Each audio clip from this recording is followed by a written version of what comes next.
Back to e-commerce on tap, brought to you by Sourcify. My name is Nathan Resnick. Today we're with Brent from AMZ Pathfinder. Brent, thank you so much for joining us. Hey, Nathan, thanks for having me on. Much appreciated. So I want to start, we just touched on it in the pre-show of what does it look like for a brand selling on Amazon that wants to expand in Europe? And the reason why this is top of mind is Brent is actually based in France. So he is the go-to on the ground expert of what does Amazon look like in Europe.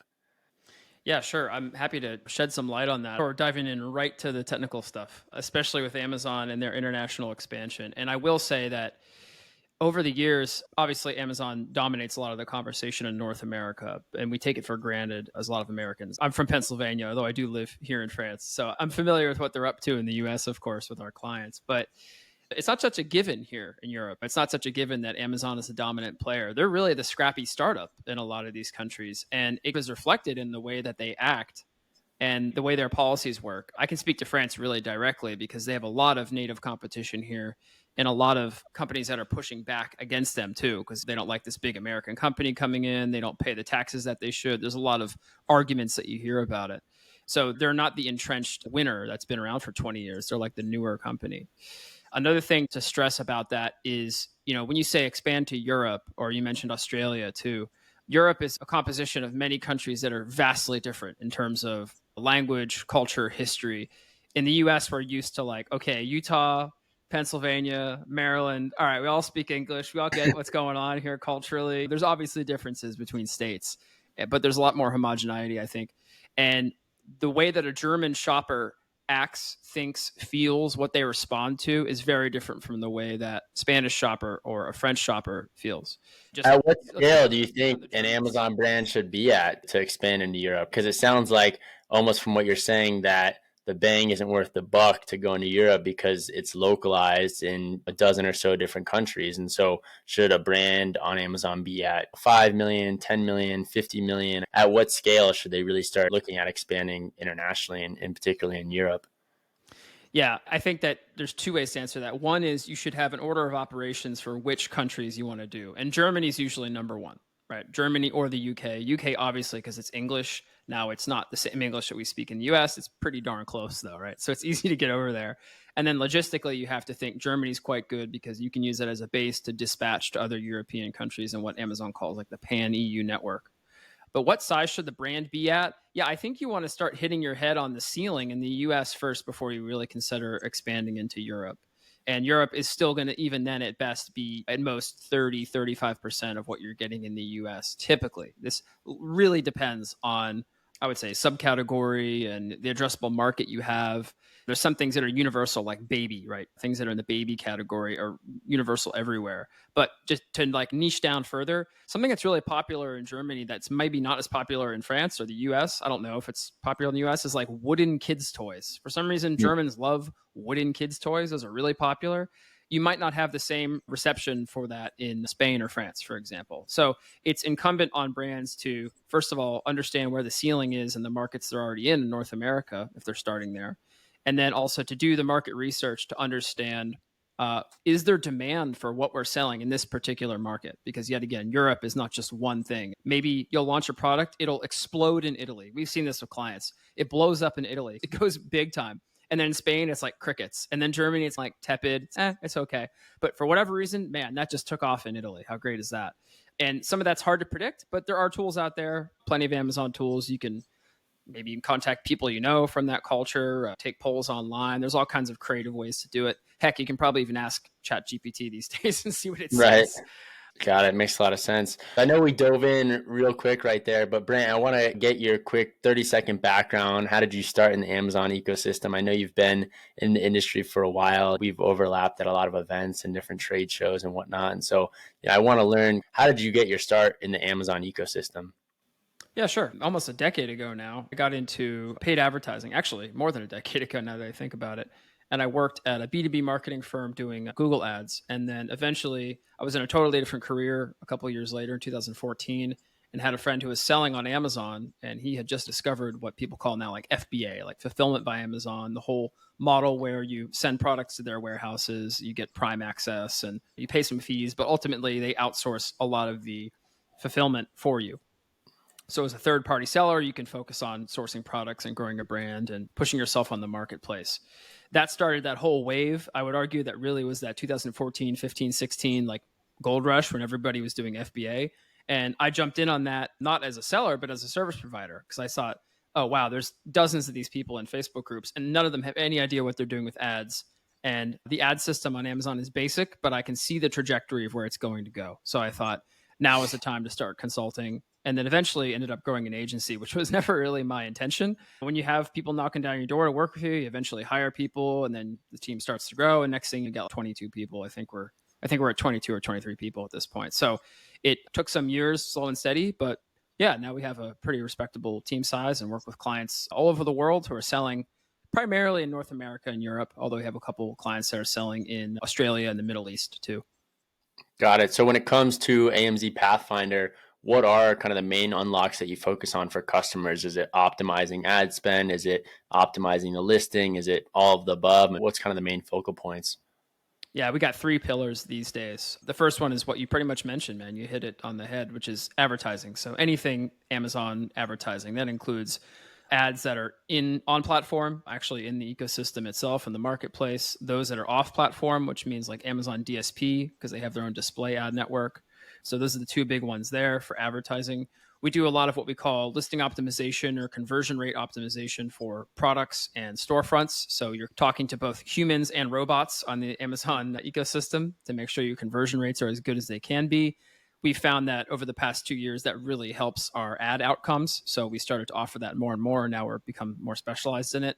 And the last thing, which is far newer, is external traffic, driving qualified paid traffic from Google to Amazon, which is something that Amazon has now started to incentivize in their algorithms. And even with some other little bonuses they have where they actually pay you back part of the revenue that you drive to their ecosystem from external traffic. And so that's like a whole new platform we've really taken advantage of just in the last year. So those are our three pillars these days. And we see the most growth in that last one. Makes sense. I feel like every seller on Amazon needs to look at the whole picture, right? Because if you're spending money on Amazon ads, but your listing isn't optimized, you're not going to get the best conversion. And so I'm curious, what are some of the big unlocks that you've uncovered through your team over the decade plus running what now is the whole funnel of, okay, we're going to scale up your ads on Amazon, but we're also going to try to increase conversion rates. And so I'm curious, I know there's been a lot of unlock across Facebook through Shopify and how you have to have the branding the same and the images the same and all of that. And so I'm curious, what are some unlocks that you've uncovered looking at the whole picture? Yeah, it's an interesting answer because Amazon is a sandbox where they see the customer as their customer. And you, as a 3P seller, let's talk about 3P sellers here for a minute, not vendors, which is the biggest companies in the world, like Hershey Chocolate from my own home state, Pennsylvania, or like Nike, which is famous because they don't really play ball with Amazon. They have their own way of doing things. But just like a 3P seller, let's say you're making $5 million a year, you got a small team, maybe a 3PL warehouse, you're trying to differentiate with a brand. But Amazon is a sandbox where you only have so many levers you can really pull because you can't customize the product detail page to the extent that you could if you had a Shopify site, right? So you have only a certain number of variables to work within. And so that's your primary image and the 8 subsequent images and videos, the title, the bullet points, the A plus content, review optimization, and then everything that falls under those things. So it's like structured data that Amazon respects because they love structured data and they love when you feed their algorithm more and more information. That usually looks like uploading what Amazon calls like flat files, which is here's all the basic information in the back end of this listing. And then you have the side that appeals to humans. So that creative side that appeals to humans, the art side, is the part that I think we are more focused on of those two things because that's where you can actually bring in a brand and bring in voice and bring in character and personality.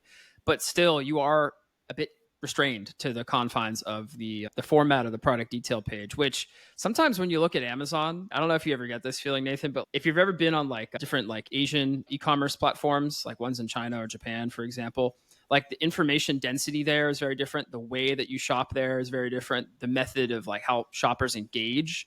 And Amazon sometimes to me still feels like 2004, like just the way that the product page looks, or maybe it's just because I look at it too much.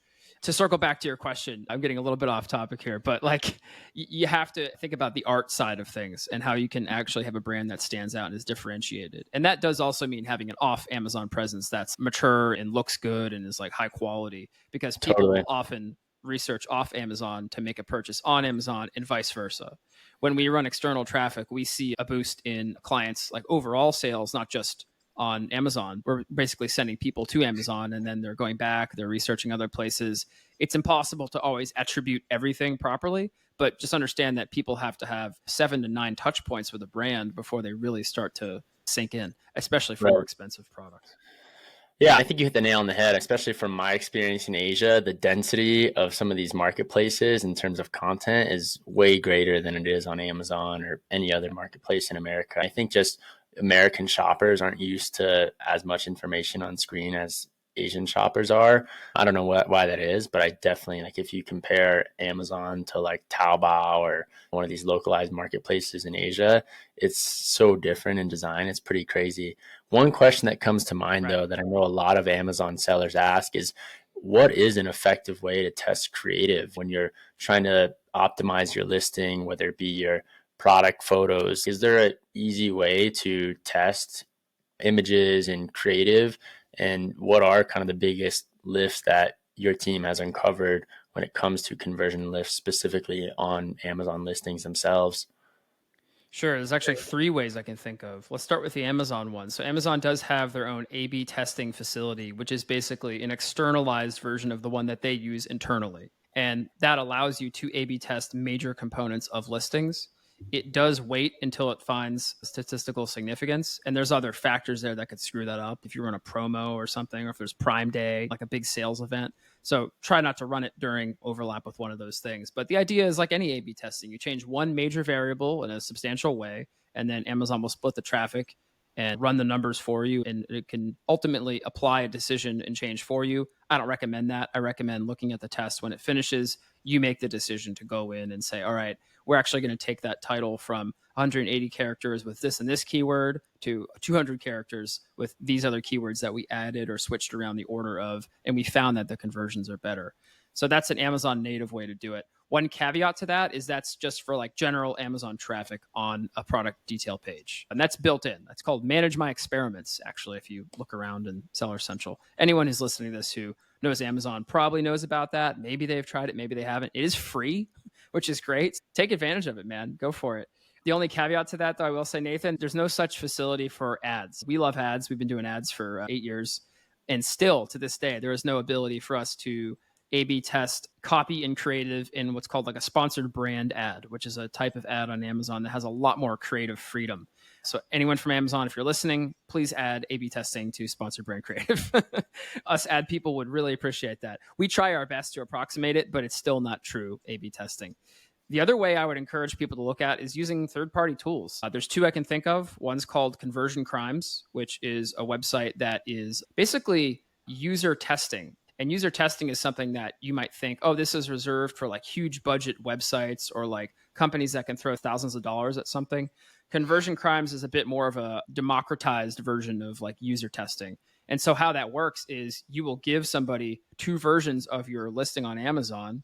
And they actually have a special package that's just for this because they found that a lot of people were using their software for this purpose. And you get a series of videos from qualified users who are Amazon Prime shoppers who say, the reason I wouldn't buy this is because this, or I really like this one feature. This is something you should put in a bullet point because I don't see it listed anywhere on here. And as a shopper, I'm looking for this. Oh, these 3 photos are really useful, but this 7th photo is junk. It doesn't tell me anything.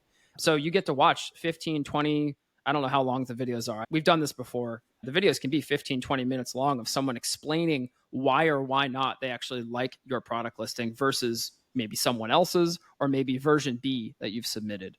So that's a great tool. I think it's just conversioncrimes.com. You can Google it. And then there's another one, PickFu, which is pretty famous in the e-commerce world. And that's basically conversion crimes, but way simpler. It's pick image A or image B, why? There's no video. It's just people with text responses. And it's good for gathering like a larger number of opinions. So we use that tool, I would say, more frequently to do like testing for images, headline copy, those kind of things. So think about that for larger scale testing with larger numbers of people. So those are all ways that we've definitely used for conversion. And then if the data backs it out, you keep the change. If it doesn't, you go back to the drawing board and come back with a scientific method and restart with your hypothesis, see where it takes you. Makes sense. Thanks for sharing those tools too. I'm curious, you have over a decade of experience advertising in the e-commerce ecosystem. When Amazon first was rolling out its ad platform, did you think it was going to get to the scale that it's at today? They're now, I think, the second biggest advertising platform. Did they surpass Facebook, or is it Facebook, Google, then Amazon? I don't know. I think they're a third still, because I was Okay. looking at the quarter one Hmm. results recently, and Google's still the behemoth. Facebook's number, although they Hmm. definitely suffered post iOS changes, but they're still Right. number two. They're still doing it. And I know they've made a Hmm. lot of changes recently. And then you have Amazon, which is a third, not too distant third, but a third. But I think it's been shocking in the last, I would say, 6 or 7 quarters to see that meteoric rise and how much that has actually turned a lot of heads. I remember when there were like a handful of Amazon ad agencies, and we are one of them. And now there are new ones every week. It's Right. definitely caught the attention of a lot of people who are jumping into this space, agencies that have been around for decades, sometimes even longer, like the big ad agencies that work with big brands. I think they're starting to spin up Amazon departments, and Amazon as a company continues to move up the funnel. So everything we've talked about so far has been really bottom and mid funnel. Mhm. Whereas Amazon has aspirations with their display network to be the company that you can be like Ford Motor Company and go to them and be like, hey, we got a new F-150 Lightning truck. Let's get this on millions of Fire TVs. Let's get it in front of people when they're watching NFL Thursday Night Football. I think Amazon owns that now. 140 million Prime members. Like Amazon's ad aspirations are much bigger than just shopper goes to Amazon, types in keyword, sees your ad, buys your thing. That's how they started. And I wish I could sit here, Nathan, and say, I saw all this from 7 years ago, but that's just simply not the case. I just thought, hey, this is cool. I know about pay-per-click ads. I get this. Let me start consulting, and took it from there. I never thought Amazon will build this. But if you actually look at their numbers, it's quite clear that Amazon is one of the things that funds the company now, along with AWS. And the marketplace is something that Amazon doesn't seem too overly interested in anymore. They care a lot more about these other things. To me, it seems their AWS, so their cloud business and advertising business, just print money. It's such a great avenue of Exactly. their business, whereas the marketplace, it's not nearly as profitable. And so for them to focus on the marketplace, maybe they've shifted focus into ads and us, obviously. Yeah, I think so. What, I would agree with that. so one question that I've got to ask, given how fast AI is evolving in e-commerce, are there any kind of AI use cases that you've seen recently that just shocked you? And if so, what kind of AI tools or features have you seen that have impacted your world in e-commerce? I got to give credit to a lot of the Amazon software companies out there. I could name a couple specifically, like ZonGuru is one that we use, but they adopted some of this ChatGPT 3.0, and now, of course, we're on like what 4.0, pretty early on in their tools. And some of the early use cases that came to the fore immediately were writing and rewriting copy on listings, like bullet points, understanding by using the large language models, like to go out on the internet when that feature finally came out and look at competitors and understand what their listings look like. So it took the work of writing really compelling copy, bullet points, whatever kind of textual stuff you have on a product listing, and took that down to cut off 95% of the time that you would take to do that and iterate on it. People ask, is there a use case? Is there a use case? It's already being used. Like the most leading edge sellers that we know, that clients that we work with, they're already doing this stuff. We're doing it too for ad copy, for help with like scripts on a video. There's all kinds of use cases that we love to use. And as it's almost impossible to keep up with the AI stuff. And by the time this podcast even comes out, I'm sure there'll be even more things. But what was the one I saw recently? It was basically like some of these AIs now they have a thing where they'll send prompts to each other. So it's like a chain of events. Yeah, And Auto plugins. GPT. So they can like self-direct. So they're like self-directing. What we're using it for is still fairly basic compared to that. Like maybe there's a use case there that I haven't discovered. But a lot of the Right. Amazon tool providers have ramped up very fast. And I saw something today. Someone on my team typed a thing in that was basically, hey, can you recommend the top products in this category with this kind of keyword? And it gave, oh, here are like the top 20 on Amazon, and gave their ASINs, the Amazon service identification number. So it's like the unique Amazon number. And so Right. for us in advertising, that is a target list. We're like, oh, we're going to advertise against those 20 products. Actually, our client had 2 products on that list, but we were like, okay, let's advertise the other 19 or 18 on here. And so that's just another use case. And it's definitely a hot topic these days, but Man, my joke is like ChatGPT and these guys have been more useful in 6 months than crypto's been in like 12 years. It's already being used. We're already all using it. And it just happened like overnight. Yeah. So I Yeah, I love to think see this it. is really just the first step in the use case of AI. Two tools that I've seen that are pretty cool is one, just being able to like test images very effectively with AI. So using AI to edit or test different images that you can use on your listing very effectively. And then there's a company called Capable that kind of uses it to Hmm. understand how your 3PL is performing and being able to test and understand if your Oh, 3PL is meeting the standards and the requirements of your contract, which is pretty neat too. So really cool use that's case. incredible. That's not one I've Yeah. heard so far, Nate. That's an awesome one. Yeah, really cool use cases that are coming up. And I think this is really just the start. So it's pretty amazing to see. And Brent, I want to thank you again for coming on e-commerce on tap. And where can people find you if they want to get in touch? Yeah, sure. You can always find us at amzpathfinder.com. If you put /report, that goes to our quarter 2 report that we put out. We put a report out every quarter, which is just for people to read and understand what we're thinking about, what's the hot stuff that's up on the Amazon advertising world. And if you want to reach me personally, my website's brent.bike. So There we www.brent.bike. go. I got to come and mountain bike with you. Brent.bike. I love it. Yeah, man. Road, gravel, mountain, whatever you want to do. I know you're in Utah, so that's another incredible location for that. I do envy you being over there. But yeah, we got it pretty good in France here too. But yeah, my personal website's just brent.bike. And you can find me on various socials on there. So everything's listed. And you can also book a call with me if you want to talk, whatever. That Awesome. also links back to Pathfinder too. Amazing. Brent, thank you again for coming on e-commerce on tap. And everyone tuning in, remember to like and subscribe and leave a review. It helps us a lot. Thank you again.